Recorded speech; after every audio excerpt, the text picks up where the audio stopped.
Welcome to the Embodiment Matters podcast with me, Erin Rabke, and my husband, Carl Rabke.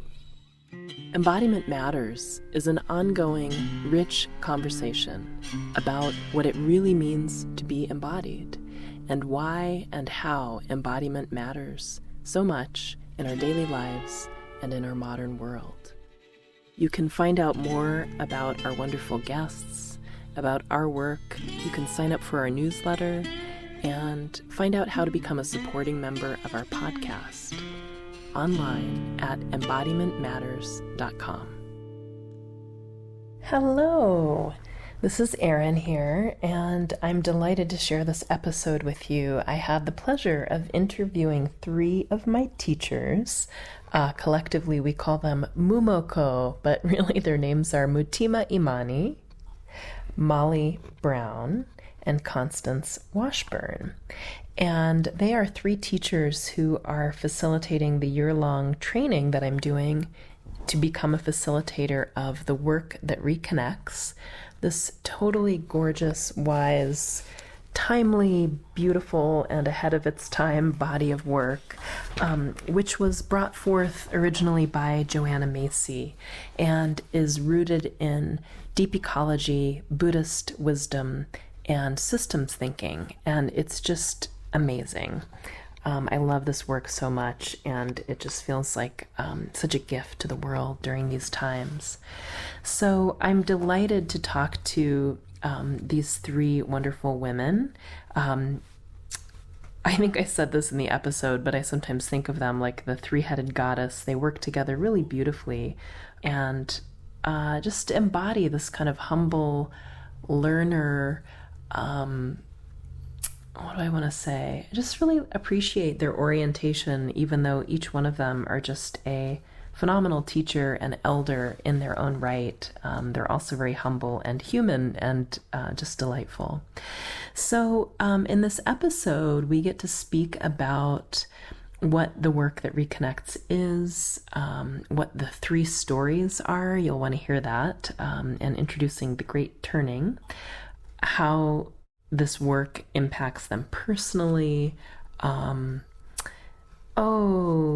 what they wish more people knew or understood. I asked each of them about their favorite practices from the vast body of the Work That Reconnects, and so much more. I could have talked to them for hours, but I know you'll enjoy this episode with these three wise women and just exploring this beautiful body of work that I hope more and more people get hip to, because it's just what a gift.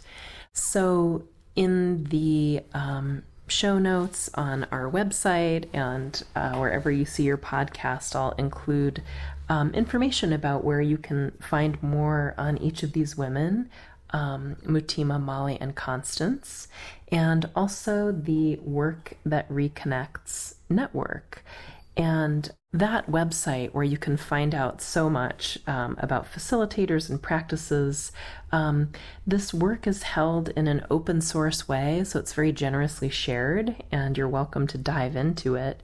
The website is workthatreconnects.org. I also want to just say a special thank you to Molly, who, along with Joanna Macy, wrote this wonderful book called Coming Back to Life. It's sort of a guidebook that collects a lot of the practices that are used in the Work That Reconnects, and it is a gift in my life and maybe yours too.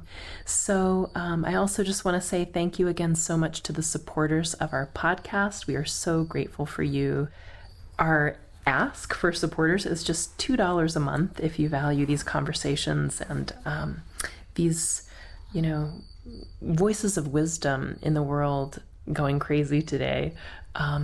You might consider supporting the podcast at embodimentmatters.com. We'd love to have you. So without further ado, please enjoy our conversation. So I just want to say warmest welcome to each of you, Molly and Mutima and Constance. I'm so thrilled to have this time with you, and also to share you with our listeners, and to share your passion about the work that reconnects.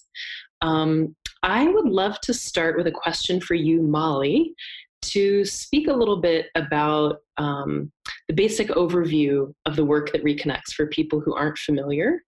And I know that's a vast question we could probably talk about for the whole hour.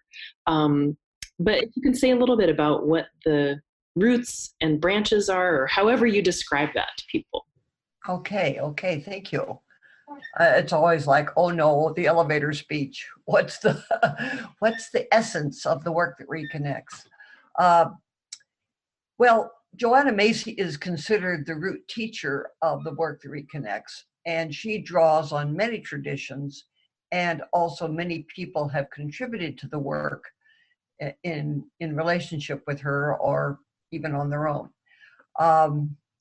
It is basically a way for people to reconnect with with the earth itself, with one another, and with their own inner being, their own interconnections with the web of life, which come up, we experience through our feelings and through our bodies and through our minds to some extent, our thinking minds.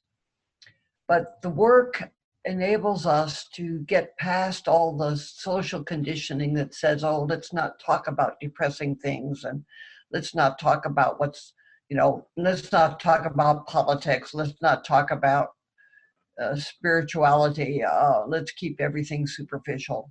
And it helps people to break through that conditioning and start talking about what really matters and what they really know and what they're really concerned about. And especially their grief and rage at what's happening to our planet and to the people on our planet under what we call the industrial growth society. Mm-hmm. And once we get to talk about those feelings and share them with one another in a group setting, it's very much of a group setting situation.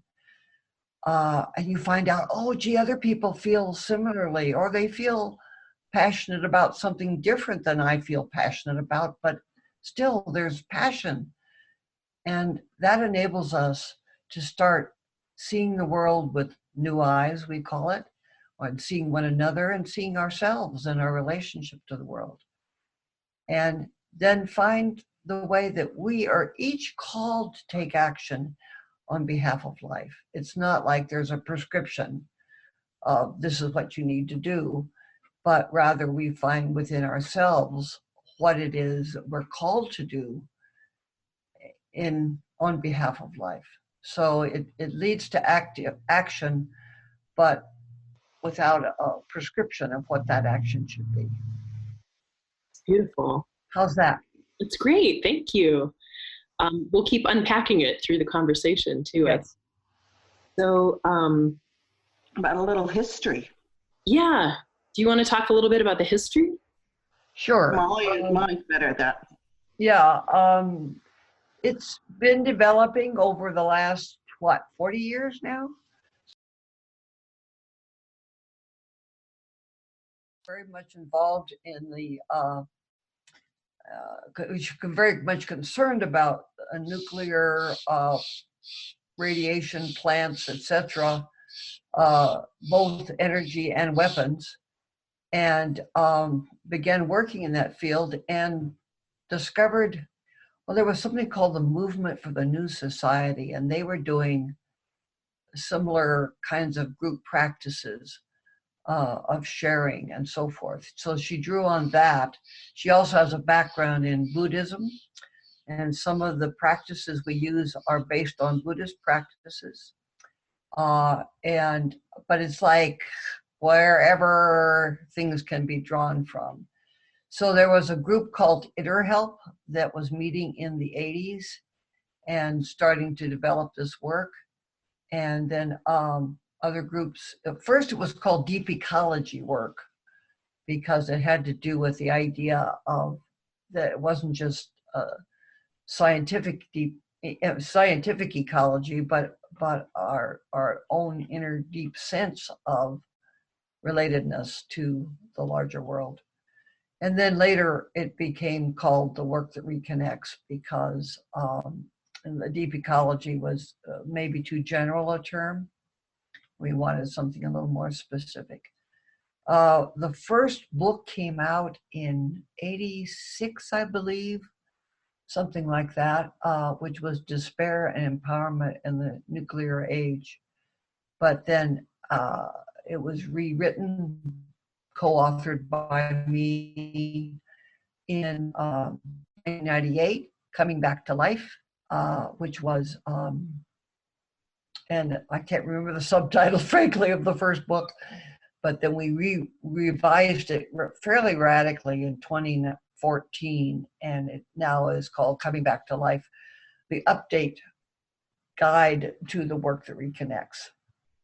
So that's a little history. That's wonderful. Thank you. Okay, let me see if I can organize this mute and unmute thing.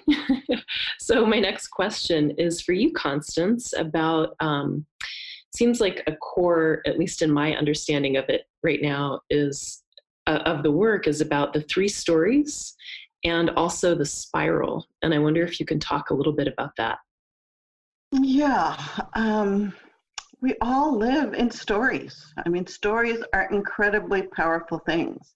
We live in the story of our lives, our historic story, our future story, and then that story defines in a lot of ways what happens. So being able to make visible and help understand the story that we're in can really help us. So the first story in the Work That Reconnects framework is business as usual story.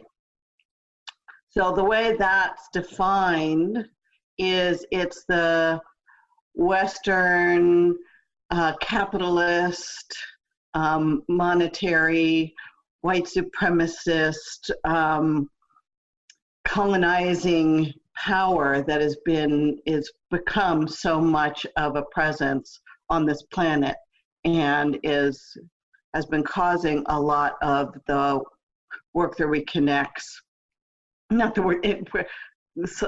causing the problems that we're seeing. So the problems that we're seeing, we have a story about that's called The Great Unraveling. So the Great Unraveling is starting to happen for us in the Western culture. It's been happening for Native Americans for, 250 years. It's been happening in Africa and colonized countries around the planet. But we're beginning to see the great unraveling of not only our society and our culture, but also the great unraveling of the living systems of the earth, due to being run by the greed that's fostered by the business as usual story of more is better. The business as usual is basically more is better. Whoever dies with the most toys wins. If I don't get my toys, you're going to have them, so I need to get them so you don't have them. And that whole sense of duality, that I'm separate from you, that I'm separate from the earth, that I'm separate from the divine. And that sense of separation is that story that's underneath the business as usual story that's fueling greed, racism, sexism, the rape of the earth, because we think we're separate, but we're not. And so the great unraveling story is climate change and species extinction, and the story of the mass incarceration of people around this country in particular, the problem with refugees everywhere. And then there's the great turning story. Yay! So if we look at those other 2 stories as part of what is happening, you can look at the great turning as the story of evolution. We as a species, as a culture, as a planet, need to shift the way we think about the world. So we're going to turn from this industrial growth society that's harming the earth, ourselves, and each other, and shift to a life-sustaining society, a society that, like our brother, sister, trees and animals, we've learned to live in harmony with the living systems of the earth. We can be a regenerative presence on the earth. So that great turning story is that, well, the old system has to fall apart in order for this new system to come forward. And the great turning is happening everywhere, all over the planet. People, groups, small and large, are coming together and going, we have to do this differently. We have to learn to live in a way that's sustainable. We need to take care of the water. We need to take care of the air. We need to take care of each other. 350.org and Black Lives Matter. And there's so many different organizations who are stepping up for the great turning so that we can, as a species, make it forward into the future. So those are the three stories. And spiral. The spiral is really a fundamental transformational map that if you look at it and understand it, you find it happens in everything. It starts with gratitude. In Native American cultures, indigenous cultures, they could spend 3 days on gratitude if they were coming for a gathering, because you're really grounding in gratitude for the earth, the air, the water, yourselves, the people around you. Opens your heart. It's the where to start any transformation, starting it with gratitude. Catholic Church, you do thank you God first, or Christian church. And then when you open your heart with gratitude to the people around you, to the earth that you love, to the gifts that you have in your life, then your heart opens. And if it's going to open to love, it's going to open to grief. And that's sort of the key piece of the work that reconnects that's so powerful, is that when we open to love, we open to grief. Or when we open to grief, we open to love. We grieve for that which we love.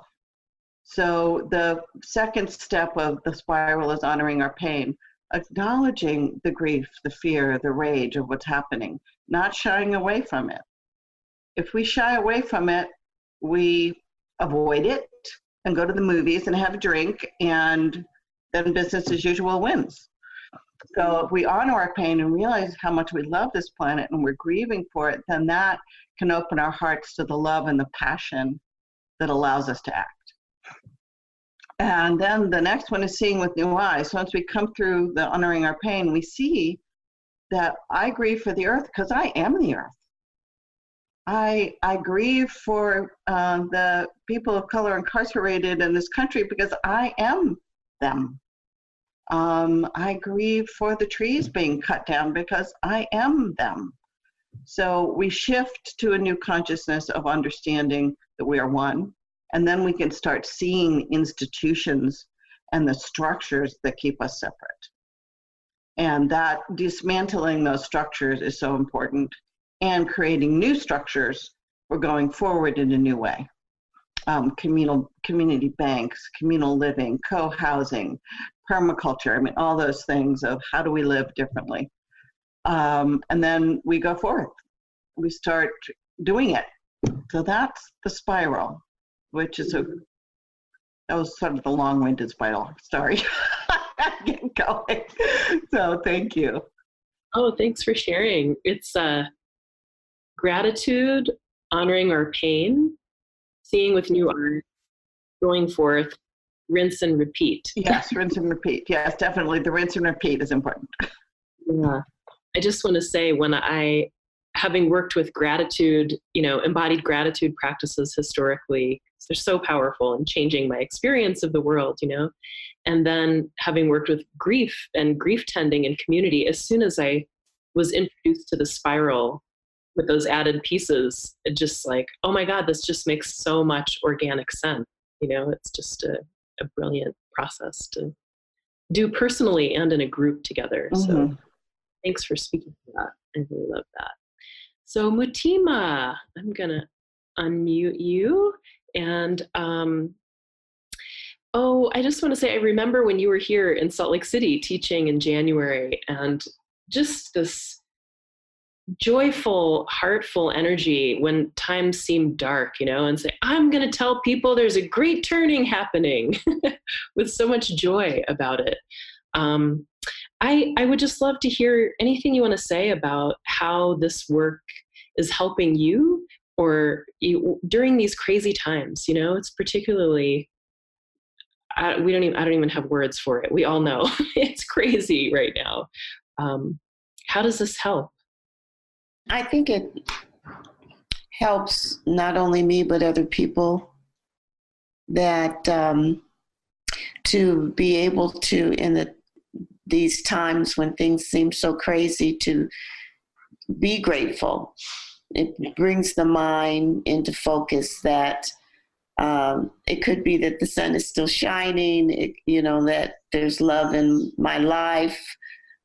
Grateful for the good food, for shelter, and all of those things that we just take for granted. So gratitude goes a long way. It actually helps focus the mind off of problems. And so the other piece that's very important in the Work That Reconnects is to have a place to get out of isolation and numbness around the emotions, instead of just stuffing them and being angry but not expressing it, and living in fear but not talking about it, having that feeling of emptiness and feeling like you're the only person that has it. The honoring the second step in the spiral really allows people to tell the truth about how they're feeling.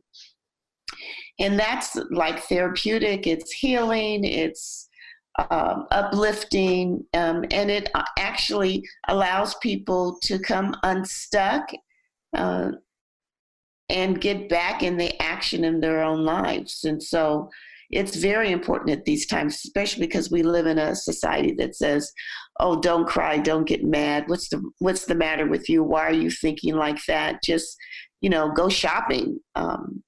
So it breaks those patterns of business as usual, and those patterns that keep us isolated and stuck in despair, actually. So I think that it's important for this work to get out in communities, because it gives people hope. The weight of the emotions actually locks down the creativity, the ability to problem solve, because it's just so emotionally heavy. So the Work That Reconnects is kind of like an emotional literacy. Yeah, you're mad, and say you're mad and be mad, and now let it go and, see with some new eyes and get into action.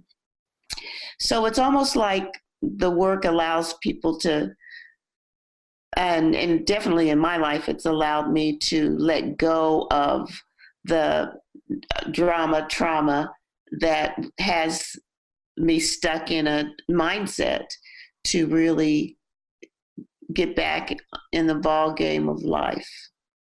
I have another question for you, Mutima. I'm going to jump around a little bit about, actually, I was asking my husband, who is often co-hosting with me, and he's not here today. But I said, what do you want to know about this? Because I'm, in the facilitator training, I have more familiarity with the work than he does. I said, what do you want to know? And he said, I would love someone to address how in many spiritual circles, this was very true for us in Buddhist circles for more than 20 years, there was a sense of not really engaging in activism and sort of not so much engaging in relative reality, even just honoring spiritual practice. And then on the other side, getting into activist circles, how often, to use technical language, it's a shit show of reactivity. Like, it can be really hard, and there's not a lot of self-care or a spiritual perspective in those circles, and how the uniqueness in the Work That Reconnects that really includes or bridges both of those. Whatever you want to say about that. Yeah, I think that we need to redefine what activism is. As a person of color, I think that because of the civil rights movement and the activism of marching and, standing up to the dogs and getting hosed and going to jail, all of that made activism look a certain way.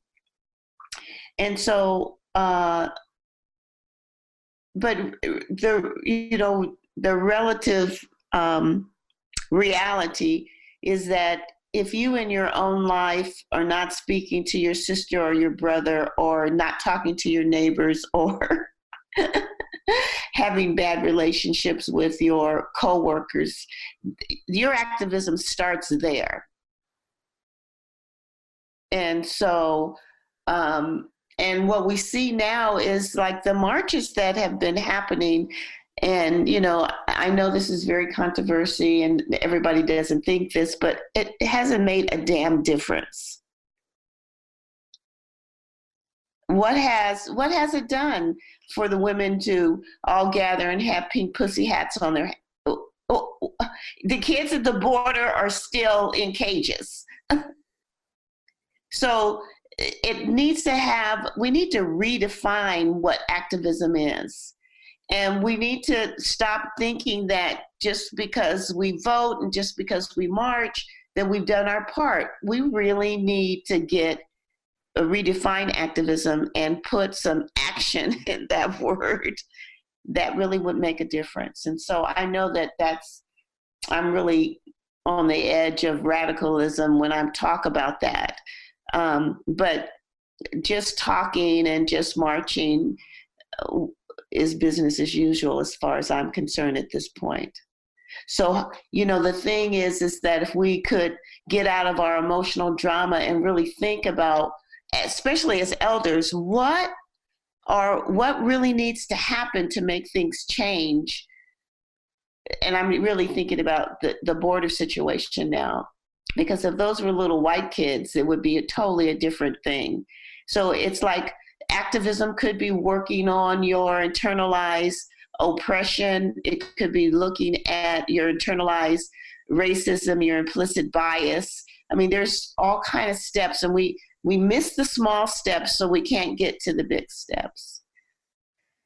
So I think that it's really important to avoid the kind of pretend that we're doing something.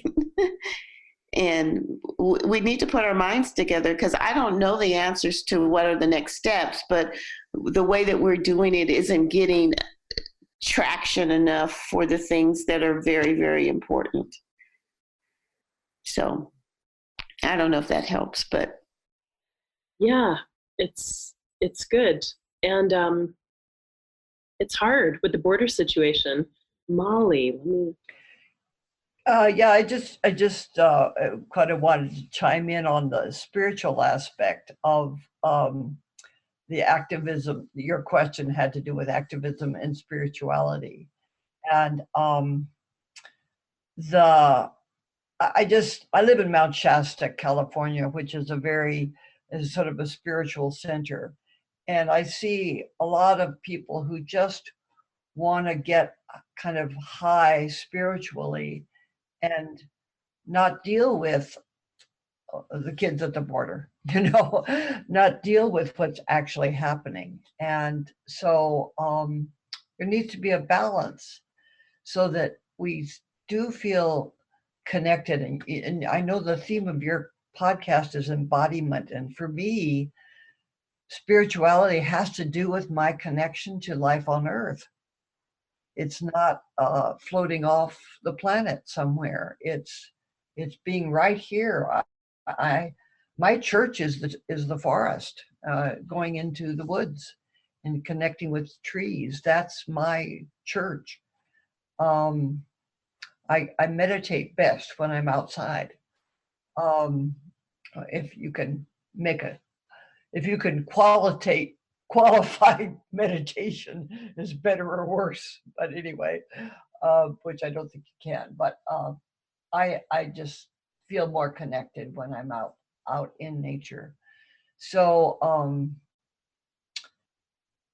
and then when we're really feeling connected with the environment, with the trees and what have you, we're not going to let them get chopped down willy-nilly. We're, we are going to rise up and take action in defense of life when we feel that spiritual connection.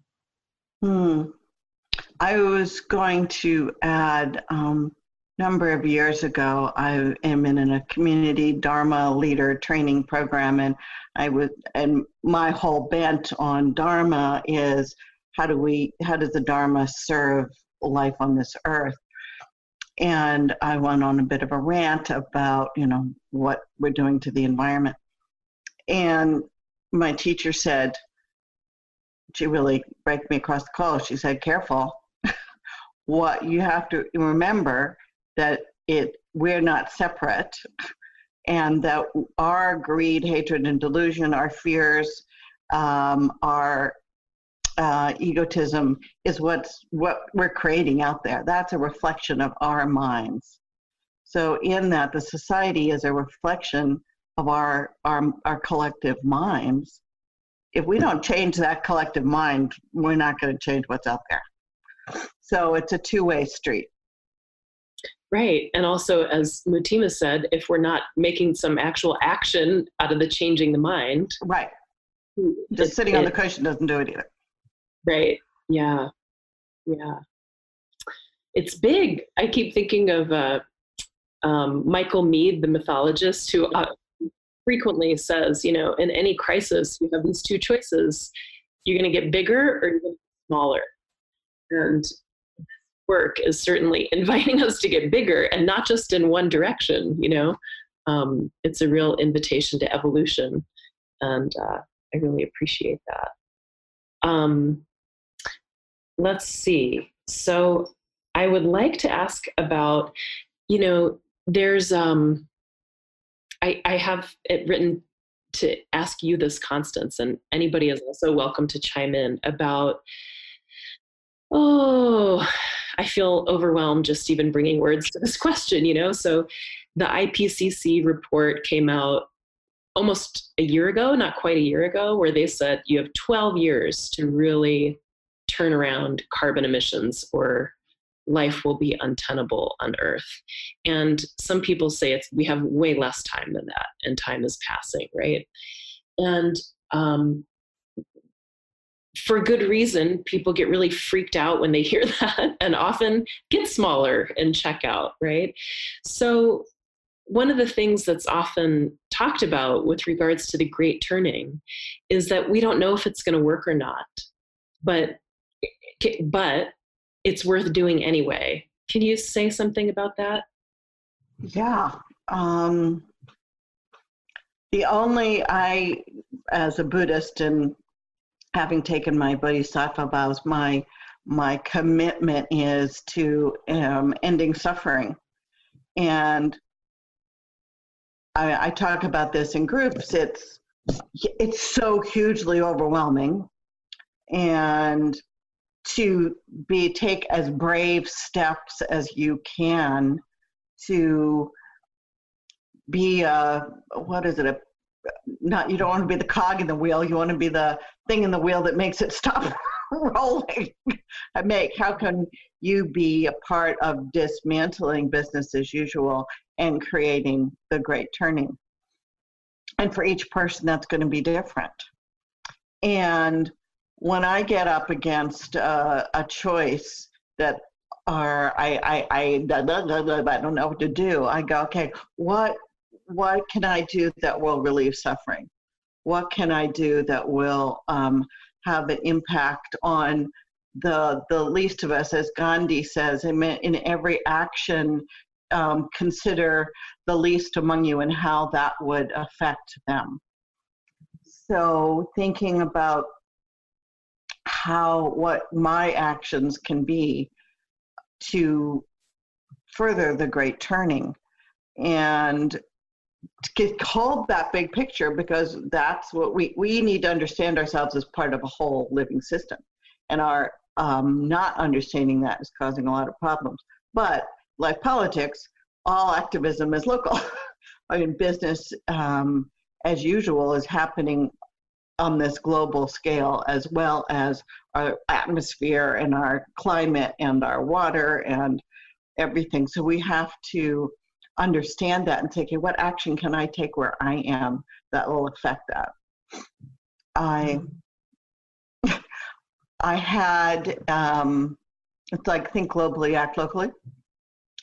I had a encounter with a little teeny green frog when Mutima and I were teaching up in Mendocino, and it was raining, and this little teeny frog hopped in front of my path, and we were going to do a council of all beings, and I was like, oh, you're going to come, you're too small, was my response. And I know I usually be a fire or a mountain or, you know, a lion or something, but here's this little teeny weeny little green frog. It was so gorgeous sitting there in the rain. It was just so stately. And I was like, oh, the power of small. What is the power of small? It's the, I mean, mycelium in the soil. None of us would live without it. That power of that mycelial network underneath the ground that's taking the nutrients from one tree to the other, that's making our lives possible, making trees possible and oxygen possible and food possible. I mean, all of it. So how can we think, yes, Grant, I have a great belief in marches, that we need to be out there, we need to be visible, particularly elders. I'm part of the Elder Action Network, and some members were just in Washington. So putting your body on the line in terms of being visible and obstructing those wheels of business as usual is incredibly important. I love Extinction Rebellion. I think they're fabulous. And I think they have had a huge impact in the UK, particularly. And that Parliament changed its mind and is putting carbon reduction on the slate for soon, or rather than later. But it's also, if we didn't have that mycelium layer underneath, if we didn't have those little actions that one person takes that affects the next, that affects the next, how can we be, or like think of a computer virus. I guess there's good ones as well as bad ones, but you know, memes that go out that spread out. So not to underestimate the power of small, that we can send out ideas and thoughts that will ripple through. I mean, that's what I feel is, you know, the brilliance of the Work That Reconnects.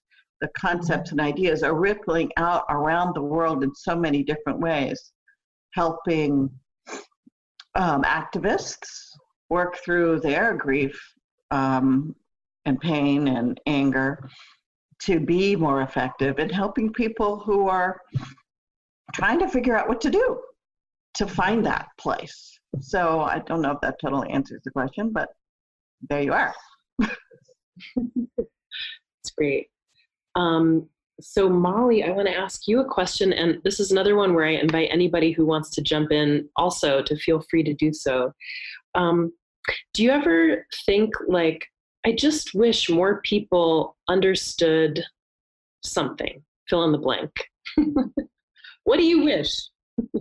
Yeah, I wish more people understood how beautiful life is, and of course how interconnected we are, but not just knowing that on an intellectual level, but feeling it in their bones, embodying that sense of we're all in this together. And you know, I see so many people, and I know it's because of the way they've been raised, and they've been traumatized, and they've been abused, and they've been neglected, and that they have grown up to be narcissistic, just concerned about themselves and feeling like the world is out to get them and other people are out to get them and they have to defend themselves against all kinds of evils and attacks. And I know it comes from, their upbringing, their conditioning, etc. But still, I wish they could just heal from that and realize how incredibly beautiful life can be, and how much love is available, and surrounding them all the time, surrounding each of us. And I mean, I look at my hands and I say, my God, the miracle of my hands. Mhm. How did these hands come into being that they can do so much? And I feel like an awful lot of people just never have that experience of awe and wonder about themselves and about life and about the natural environment in which sustains us. We're destroying our life support system. And those are intellectual words, and I want people to feel that on a deep basis so that they do what they do, whether it does any good or not. I mean, I recycle, and now they're saying, well, there's no place to recycle your plastic anymore. It's all mounding up in the recycling centers. But so I'm trying to reduce my use of plastic, and it's just one person. It's not going to do any good. But that's what I feel moved to do because of my sense of connection with all of life. Mhm. There you go. I love that answer. The prescription for beauty is fantastic. Anybody else? Do you feel like you just want to jump in and say something else about that? Either of you two, Mutima or Constance? Well, I wish that people would understand that it's the same mindset that doesn't care about Earth, that doesn't care about what happens to people of color. And I would really love it if there was a reality about we're all one, that there really is no separation. And I think that what Molly said is really beautiful, to know that life is really worth living, and that some people are having a hard time just because of the color of their skin. Mm-hmm. Do you want to add anything, Constance? Yeah, what I was saying earlier about separation is the feeling into the embodying, as your podcast is called, embodying that experience of I am one with this planet, whether you do it through your, moving through your breath, through the waters that go through your blood are the same as the waters of the earth, understanding that you are one with all the humans on this planet, that we evolve together, that we're one with the animals and the plants, because where does the tree start and I begin? Where does my neighbor down the street start and I begin? We're all breathing the same air. What was once in me is now in him. What was in him is now in me, and the food that I ate. So I'm one with the animals. And getting that is you got to get that in your body. It's a nice intellectual concept, and that's where the spiritual bypass piece sort of floats in. It's like, oh, we're all one. It's all okay. And it's true, we're all one and it's all okay. And if we want to relieve suffering on this planet, for people, for animals, for plants, for the ocean. I feel like the ocean and the waterways are sentient beings. And thank goodness now finally New Zealand is agreeing. Yay. And I think, is it Argentina or who also, the rights of nature, have recognized mountains and rivers as sentient beings and having rights, which of course they do. Ecuador, thank you. And So where was I going with this? It was just that, yeah, that people have the opportunity to get that. And I think one of the things that scares me the most, which is why I focus a lot on education of young people, is that so many young people these days are growing up in cities or suburbs, walking down the sidewalk to a cement playground at school, in four walls at school, and then back home to their house with the screen, and don't ever have that opportunity to connect and get outdoors. So one of the things that I feel is such a part of the great turning is getting people outside and getting them reconnected to the earth. And it's, to me, very scary to see young people who, they just haven't a clue. I mean, I've watched young kids come out onto farms. I used to do farm tours for children, and they would stand at the end of the pavement and be afraid to walk on the dirt. And no, you can really walk on the dirt. But then because the dirt was uneven, they didn't know how to balance, because they never walked on uneven ground. And then a farmer pulled a carrot out of the ground, and the kid said, "Where did that come from? How'd you get that in there?" Thinking that they'd planted it. I mean, because they just had no concept that the food they ate came out of the earth. With that kind of ignorance, we can't solve the problem. So how do we reopen our relationship to the earth? Oh, one thing, when I was listening to Molly speak earlier, it's reconnecting, but it's also uncovering. I was thinking the great uncovering, how that would do that. We're all innately the walking wisdom of this whole planet. And it's like uncovering it. How do we uncover that? We've been socialized into thinking we're small and separate and ignorant, but hello, we're part of this whole thing. So how do we access that? So it's uncovering our own wisdom. So I think one of the brilliant, brilliant things about the Work That Reconnects is that it, as Molly said, it doesn't prescribe. It's, okay, you are the earth walking. So can we uncover the wisdom that's inherent in you? Can we uncover the compassion that's inherent in you? Can we uncover your brilliance as the universe walking around? So it's not, I've got to feed information into you. It's how can we rediscover and reconnect to our infinite wisdom that's already there. Mm-hmm. And how much we care. Yeah, and our love. I mean, we do. Just give it half a second. We just fall in love with the earth. Beautiful. So I would love each of you to speak to this if you're up for it. And that is, there's such a vast body of practices for, that make up the Work That Reconnects over many years. And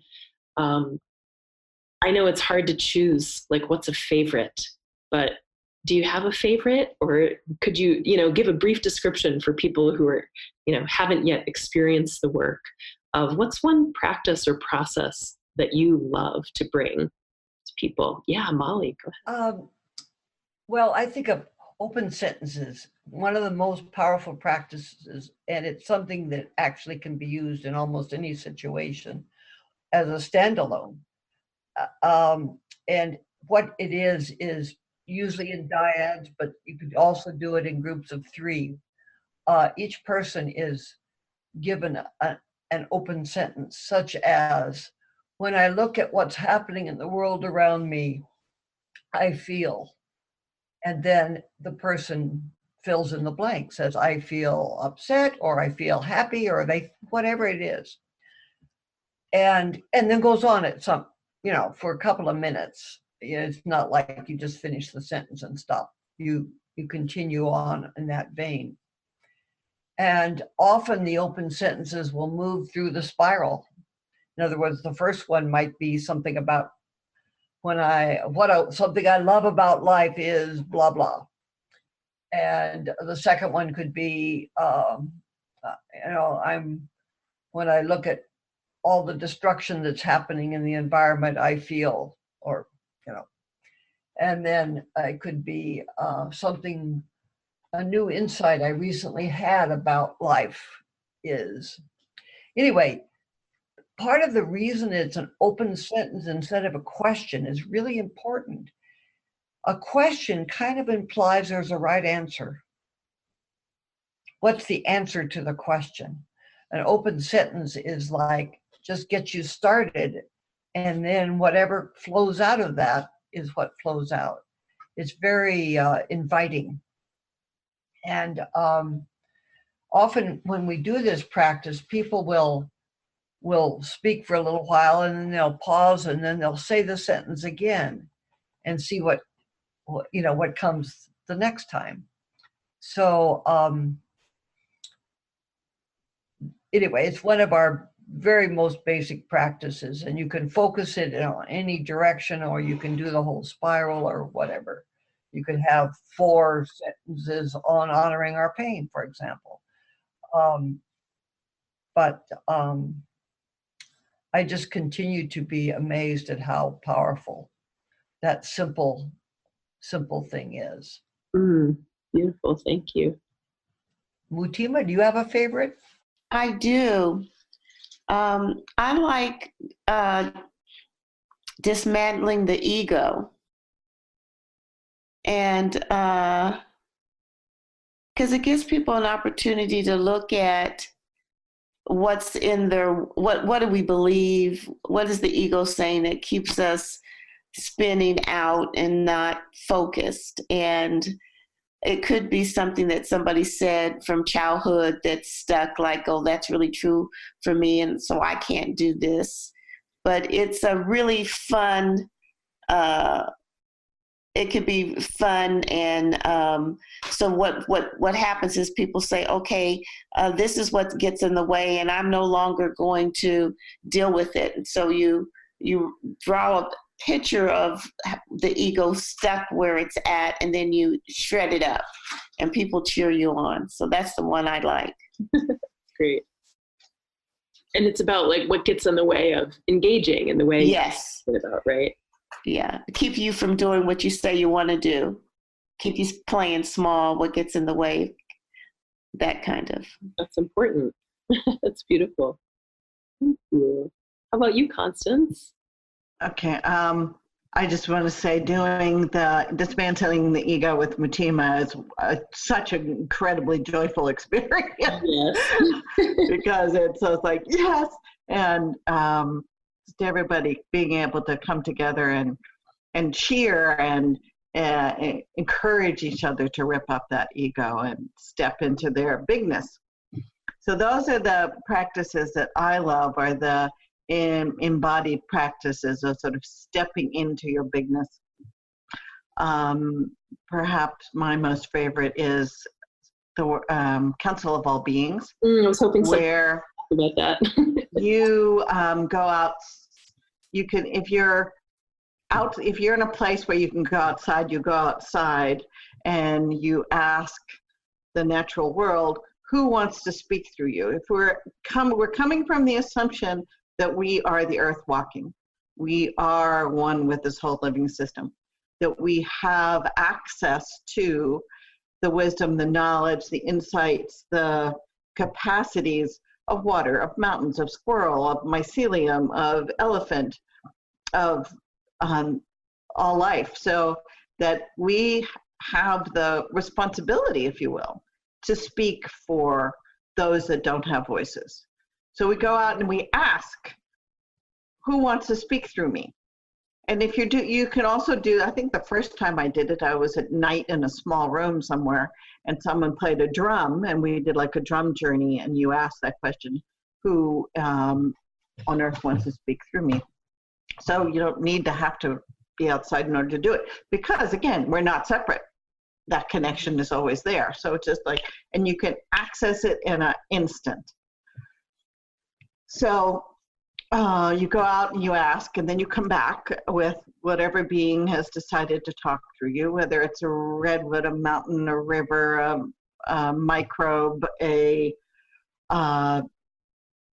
elephant, a prairie. Remember Doug Moselle coming in as a prairie once. It was just cool. He made this amazing headdress. And then you come and you make a mask, or I mean, you can get very elaborate with this, or it can be very simple. You can just, cut out a piece of paper and make a little symbolic gesture of who you are, or you can get into the whole mask making thing. My first career was theater, so I really like the whole mask making performance thing. So, and then you come into a circle and you speak as that being. It's again, you're not making it up. You're not imagining. You are tapping into your connection to that being and allowing that voice to come through you. This is done by every culture on this planet. Every culture uses masks and uses ritual music to be able to give voice to the other beings we share this planet with.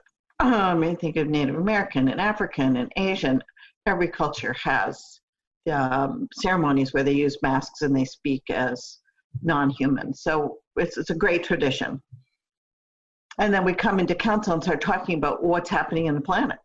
So we get the perspective of that being, and we get the wisdom of that being. What does a redwood know about how to live in harmony with the earth that we don't, that we can learn from? There's a lot.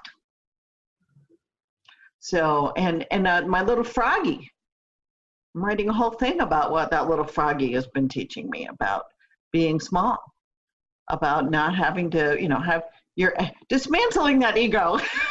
I'm not having to be big, but just be small steps, influence in subtle ways. Water, think of a little trickle of water can carve away a canyon. So that's the Council of All Beings, which I love, and it involves music and costumes and masks and people coming together, and it's always great fun. This is sort of a big question, and I know, as I said, we could talk for hours and hours, but maybe you can just say, however briefly, if you're moved to speak to this, how has this work impacted your life or changed your life? And floor is open. I know that's big. I feel like I live so differently. I understand myself and I understand the world, or I see it or perceive it from a really different perspective. For me, getting to express my sadness and rage and grief and fear and numbness and was been so important, because talk about egos, I'm a capable person and I've got it all together and I'm really intelligent and I do well and I accomplish a lot and and so and that is a fragile structure, because it's not fed. It's sort of almost like an exoskeleton that can be shattered. And through the work that reconnects, I've learned to be vulnerable. I've learned to be less critical of myself, more tolerant and patient with myself and with other people, and really learned so much about the incredible intelligence that's in every leaf, in every tree, in every flower, in every cell of my body. And so I can't imagine what my life would be like if I hadn't gotten involved, how many years ago? 30, 33 years ago? Something like that, with the work that reconnects. So, it's hard to tease it out. It's hard to say, oh, it changed me this way or that way, because it's become just part of my breath. It's beautiful. Thanks, Molly. How about you two, Constance or Mutima? So when I first found the work, I was really dealing with a lot of grief. My nephew had committed suicide, and every time I told anybody, I had to take care of them instead of grieving. And I joined the People of Color, that's what it was called, cohort for the Work That Reconnects. It was the third one. And we went up to Rivers Bend and we did some of the grief rituals. And it really helped me express the grief fully so that it got up and out of me. And I always say that the work helped me get my juice back. So I think that the exercises that allows the expression of emotions, so that it's just so healthy to be able to express and to shake off all of that sadness and grief and even rage. So that's my answer. Thank you. Yeah, it's important to not pathologize our strong feelings, just so important. Constance, you want to add? Yes, I think for me, my first introduction to the work was with Joanna in 1994, I believe. And it was a weekend. And it brought together three major streams of my life. So I started out in biochemistry. I was going to be an environmentalist and save the world. And I realized that science could have the answers, but if people didn't use them, it wasn't going to help. So then I shifted to how do I change people's minds? And I ended up in theater. And you political theater and street theater, and how do we use theater as a way of telling stories to change the story that we're living in, so we live in ways that are more sustainable. I mean, I think the story of stuff, the story of change, Annie Leonard's, video. I mean, those are such great storytelling tools that help people see the story they're living in. So, and then the other strand of my life is Buddhism, and I started studying in high school. And so the Work That Reconnects just brought those together in such a fabulous way that it was like, okay, this is what I'm meant to do. I'm gonna do it.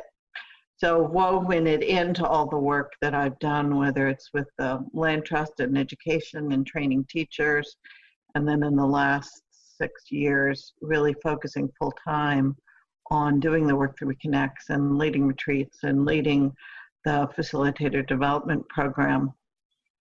And so Joanna's brilliance in bringing these different perspectives together has really helped me weave together those pieces in me so that I can use them in a coherent way in the world.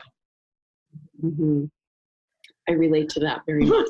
I'm so grateful to be in the training because it's a wonderful weaving together in a way that just makes so much sense. Yeah, it does.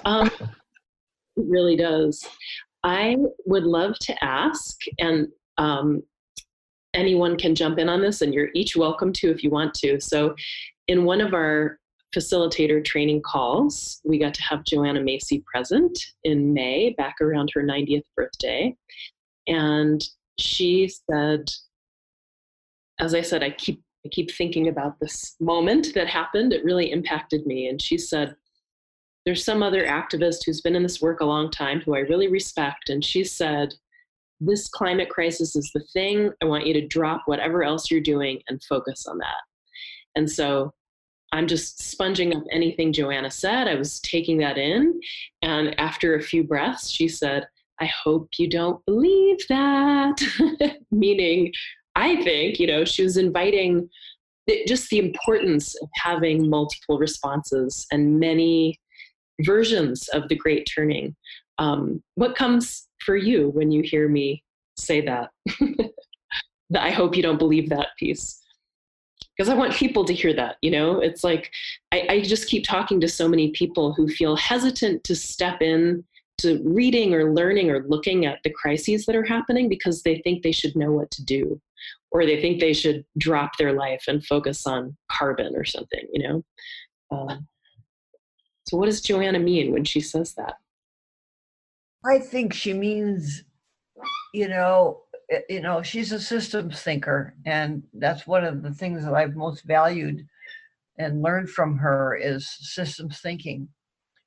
And it's like what I do as an individual is part of a larger system. So it's important, but it's also not just up to me to save the world.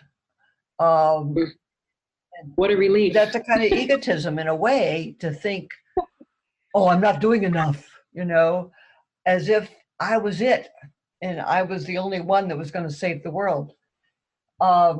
So as long as we're engaged in activities and that are on behalf of life, are furthering, are relieving suffering, are contributing to people's happiness, to the health of the environment.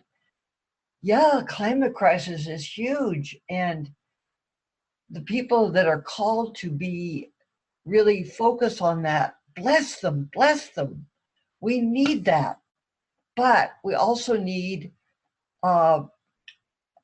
people working on overcoming the endemic racism that is so shaping so much of what happens, and which the current administration in Washington has brought forth.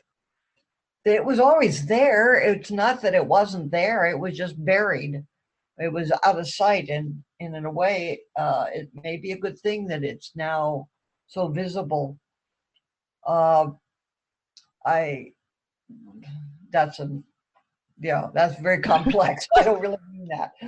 But I feel like I've lost my train of thought here. Help me. What am I responding to? I hope you don't believe that. Oh, right. I don't hope you don't believe that.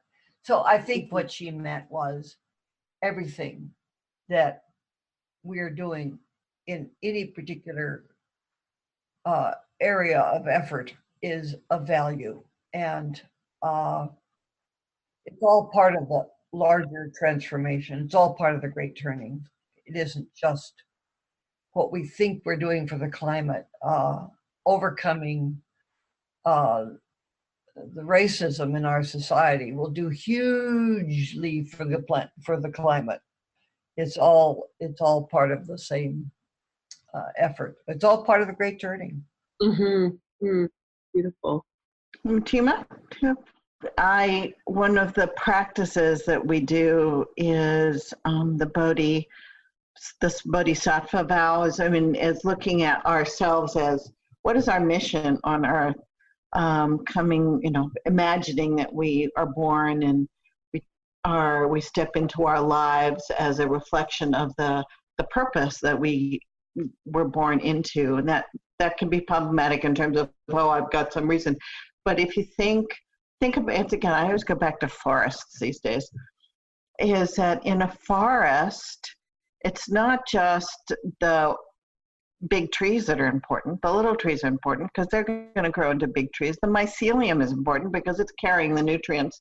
The soil is important. The minerals are important. The little nematodes and things that crawl around are important. The fungi are important. It's a whole living system, and it needs all of it in order to work. So we as humans are part of that whole living system, and our particular gift may be to be out on the front lines, putting our bodies in the front of, tanks. Yay! And it could be staying home and taking care of the grandbaby so the parent can go do that. Or it may be going around your neighborhood and helping people recycle so there's not so much plastic. I mean, loving the place you're in, taking care of the people around you. If we all did that, we'd be okay. Taking care of I just had a meeting at my house last night, which was very long and hard, but we have a golf course in my community, and there's a group of us who've come together to try to convert that golf course into a community farm so that we have more local food. And there's a whole organization who wants to restore the creeks for the salmon. We're like, great, let's restore the creeks for the salmon and grow food in ways that hold the water in the soil so there's more. So it gives me a lot of feeling like I have done a permaculture course, but I'm not a farmer, but I just feel like, this whole creating a sustainability model in my community is a part of the Great Turning, and it's also because I do so much stuff online. I'm like, give me something that's with real people in person that's connected to the land. So that feels good. So we all have our place in the Great Turning, and it's asking really deeply what that is. It's beautiful. I'm thinking of something that Frances Weller, who's somebody who is one of my mentors, who keeps reminding me, there are no wasted gestures, keeps saying. I appreciate that. I would love to just talk to you all for hours and hours, but I don't want to eat up your whole day. And luckily, I get to keep learning with you for more months, and I'm so grateful for that. I just want to say thank you so much for your time and your wisdom and your investment in this work personally, and for sharing it and training new crop of facilitators like myself. And just delighted for this time with all of you. Thank you so much. Thank you. Thank you very much. Thank you so much for listening. We hope you enjoyed the conversation. If you enjoy this podcast, it's great if you want to share it with friends or post about it on social media. Also, you could make a donation to support the podcast or find out more information about our classes and offerings at our website, embodimentmatters.com.